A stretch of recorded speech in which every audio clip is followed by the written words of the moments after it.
Welcome to your SST class, dear students.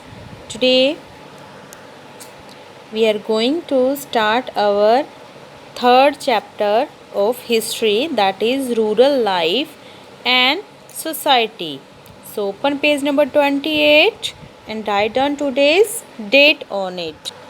In this chapter mainly we will focus on revenue system under Mughals and revenue system under British. Mughal के time में जो revenue या लगान इकट्ठा किया जाता था वो कैसे लिया जाता था, यानी कि टैक्स, और ब्रिटिश के टाइम में वही टैक्स कैसे लिए जाते थे. First of all our topic is revenue collection in Mughal times. Let's read. Under the Mughals there was a centralized revenue collection system which consisted of mansabdars और officials responsible for revenue collection. तो मुग़ल के time में जो revenue या tax collecting का system था वो centralise था. सेंट्रलाइज मतलब जो मेन राजा था वो अपने अधिकारियों से कलेक्ट करवाता था टैक्स, और वो अधिकारी कौन थे, या तो उनको मनसबदार कहा जाता था या उनको कोर्ट के ऑफिशियल कहा जाता था. There was an established mechanism for assessing the land on the result of which tax was calculated.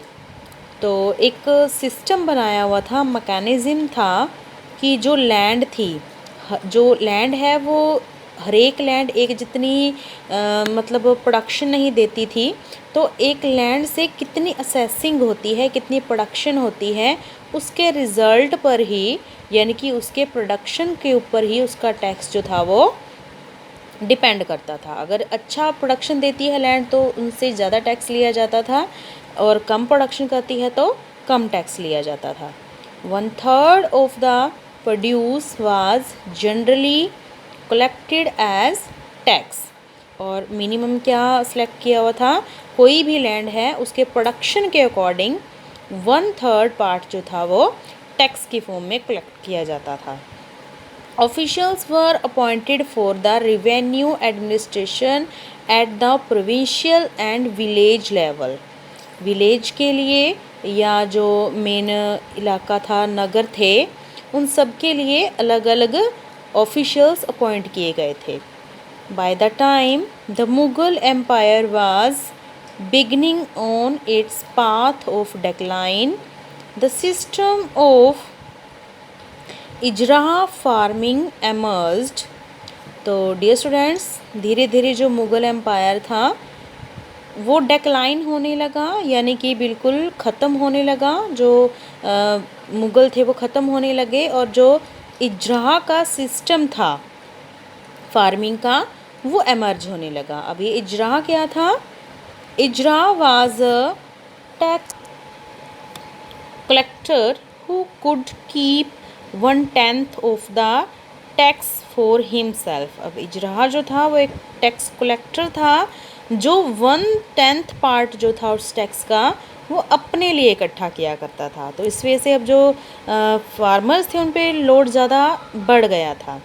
This led to the exploitation of the peasants as the Ijra farmers wanted to collect more tax for their own benefit.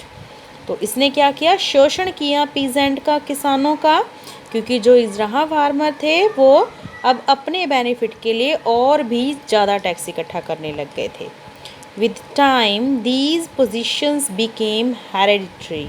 और धीरे धीरे ये जो position थी इजरा की hereditary बन गई, यानी कि जो इजरा अब है आगे आने वाले टाइम में उसका बेटा भी इजरा बनेगा, फिर उसका भी आगे बेटा इजरा बनेगा.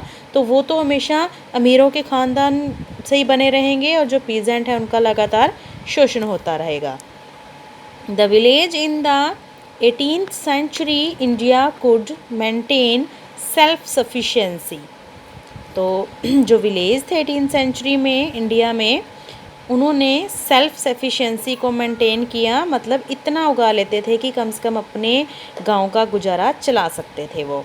Farming at this time was largely dependent on climatic factors such as rain. लेकिन फार्मिंग अभी भी किस पे डिपेंड थी? Rain. The Mughal state provided irrigation facilities but it was not sufficient. जो मुगल स्टेट थे वो इरिगेशन फैसिलिटी यानी कि सिंचाई के लिए फैसिलिटी प्रोवाइड करवाते थे, बट वो सफिशेंट नहीं होती थी। Sir Charles Metcalfe called these villages little republics. तो जो सर चार्ल्स मेटकाफ थे उन्होंने इन गाँवों को लिटिल रिपब्लिक कहा था, मतलब छोटे आज़ाद गांव कहा था। Now let's move to our next topic that is revenue system under the British. तो ब्रिटिश के टाइम में यही टैक्स कलेक्टिंग सिस्टम कैसे हुआ? The British in India worked out different revenue collecting systems. At first, revenue was collected on behalf of the company by Reza Khan, but it was soon abandoned owing to corruption and mismanagement. तो dear students, different way था इनका collecting system का। पहले जो revenue था वो company के behalf पे रेज़ा खान यानी कि एक पर्सन एक ऑफिशियल अपॉइंट किया जाता था जिसे रेज़ा खान कहा जाता था। तो वो कंपनी के बिहाफ पे टैक्स कलेक्ट करता था, बट जल्दी ही ये करप्शन में और मिसमैनेजमेंट में बदल गया। The English East India Company then decided to directly collect revenue.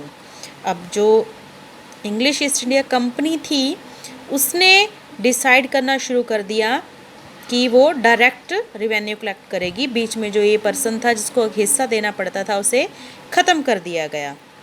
Warren Hastings the first Governor General auctioned off revenue collecting rights to the highest bidders, leading to the extreme exploitation of the peasants.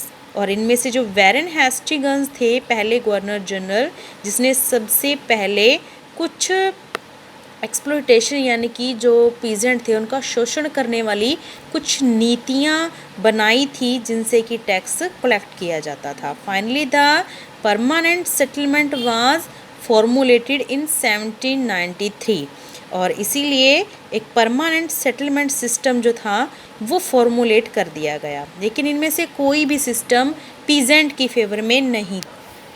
Okay, let's discuss कि permanent settlement क्या था।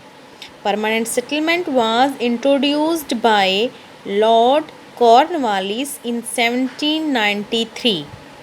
This land revenue system was first introduced in Bengal, Bihar, Odisha and some areas of the Madras Presidency. In this system, the amount of revenue to be collected was fixed. Permanent हो गया तो permanently fix कर दिया गया था एक amount. And the zamindars were made the hereditary honours of the land. और ज़मीन के मालिक कौन थे? जमींदार थे। खेती करने वाले किसान नहीं बल्कि जमींदार मालिक हो गए थे।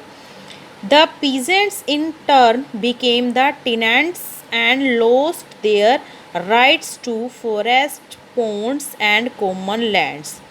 इसके बदले में जो पीजेंट थे उनको क्या कर दिया गया? बिल्कुल ही टेनेंट्स कर दिया गया, खाली हाथ कर दिया गया और वो फॉरेस्ट पर, पॉन्ड पर या कॉमन लैंड पर अपना हक खो चुके थे।